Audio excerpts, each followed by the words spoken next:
بسم اللہ الرحمن الرحیم۔ میں آپ کا اپنا ڈاکٹر مائنڈ چینجر۔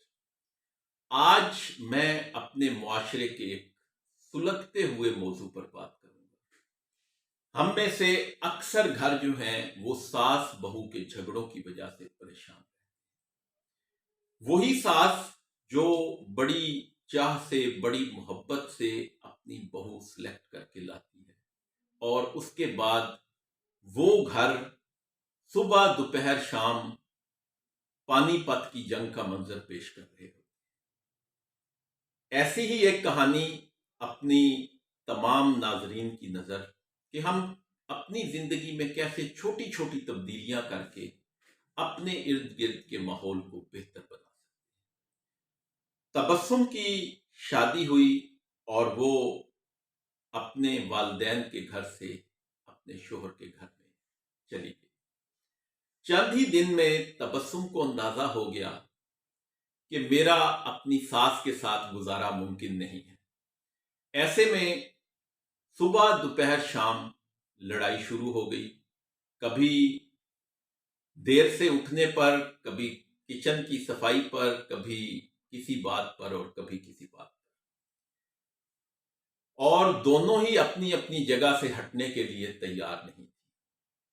کچھ ٹائم تو یہ معاملہ چلتا رہا، لیکن جلد ہی تبسم کو یہ اندازہ ہو گیا کہ اب اپنی ساس کے ساتھ میرا گزارا ممکن نہیں ہے۔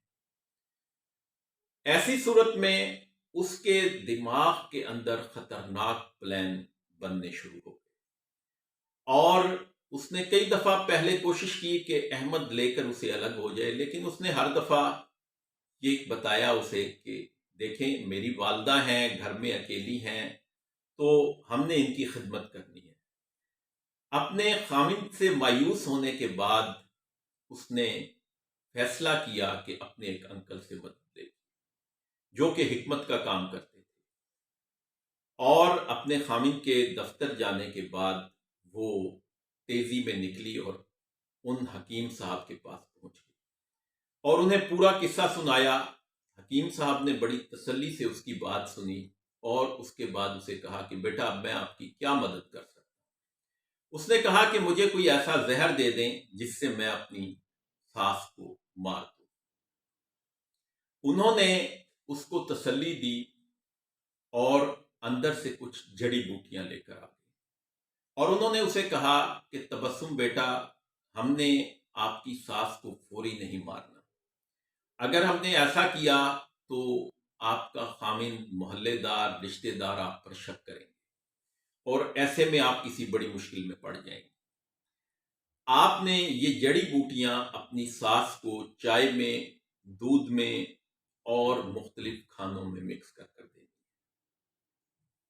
اور اس سارے ٹائم کے دوران آپ نے ان سے اپنا رویہ بہت اچھا رکھنا ہے، تاکہ ان کی موت کے بعد کوئی یہ نہ کہے کہ ان کا اور ان کی بہو کا آپس میں جھگڑا ہوتا تھا تو شاید بہو نے ان کو کوئی چیز دے کر مار دیا ہے۔ اب تبسم بڑی خوش وہ جڑی بوٹیاں لے کر گھر آتی ہے اور اپنے انکل کے کہے ہوئے پر عمل کرتے ہوئے غصہ آنے کے باوجود اپنے غصے کو کنٹرول کرتی ہے۔ وہ اس خوشی میں مگن ہوتی ہے کہ جلد ہی مجھے میری ساس سے چھٹکارا مل جائے گا۔ اب وہ اپنی ساس سے بڑی عزت سے بات کرتی ہے، ان کی کچھ جو طنز والی باتیں ہیں، جو لڑائی والی باتیں ہیں، انہیں اگنور کر دیتی ہے، انہیں امی کہہ کر پکارتی ہے، ان کے لیے پانی، چائے اور ہر خدمت کے لیے تیار ہے۔ اب اس سارے مرحلے کے بعد ساس کے رویے میں بھی تبدیلی پیدا ہونا شروع ہوگی۔ وہ ہر آئے گئے سے، محلے میں رشتے داروں سے اپنی بہو کی تعریفیں شروع ہو گئی، اور ہمیشہ ایک جملہ کہتے ہوئے نظر آتی کہ میری بہو جو ہے وہ دنیا کی سب سے اچھی بہو ہے، اور یہ میری بیٹیوں سے بھی زیادہ میری خدمت گزار ہے۔ اور ایک دن ایسے میں تبسم کی طبیعت خراب ہو گئی، اس کی ساس نے اسے بسترے سے نہ اٹھنے دیا، اور جب 3-4 دن کے بعد تبسم کی صحت سنبھلی تو اسے اپنے اوپر شدید غصہ آنے لگا کہ میں اتنی اچھی ساس کو مارنے لگی۔ تو وہ اسی وقت اپنی ساس سے اجازت لے کے کہ میں نے امی سے مل کر آنا ہے، گھر سے نکلی اور سیدھی اپنے انکل کے پاس گئی اور انہیں کہا کہ انکل مجھے کوئی ایسی دوائی دیں کہ جو زہر میں اپنی ساس کو دے چکی ہوں اس کا اثر ختم ہو جائے۔ میں نہیں چاہتی کہ میری ساس مرے، میری ساس میری ماں سے بھی زیادہ مجھے پیار کرتی ہے۔ تو ایسے میں حکیم انکل مسکرائے اور انہوں نے کہا کہ بیٹا میں نے تمہیں کوئی زہر نہیں دیا تھا، میں نے تمہیں طاقت کی کچھ جڑی بوٹیاں دی تھی جس کے اندر منرلز اور وائٹامنز تھی، جس سے آپ کی سانس کی صحت اچھی ہوئی۔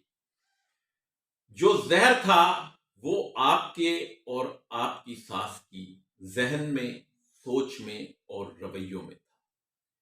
آپ نے جب اپنی سوچ کو، اپنے الفاظ کو، اپنے رویوں کو مثبت کر لیا تو دوسری طرف کا زہر بھی خود بخود ختم ہو گیا۔